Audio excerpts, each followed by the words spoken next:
Hello guys, welcome back to the channel. In today's video, I'm going to show you how to unlock Bamboo Leaves Fragrance Dress in Heartopia Midsummer Rhyme event.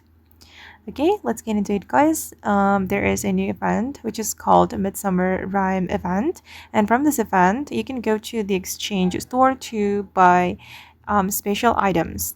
And one of the special items is this Bamboo Leaves Fragrance Dress, and it's so pretty guys. It's like a very dress, I guess.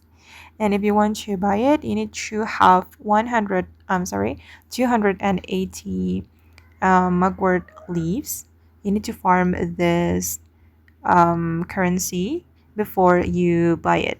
And to farm the Astralis mugwort leaves, you can complete your daily quest, and also you can join the Dryland Dragon Boat Challenge.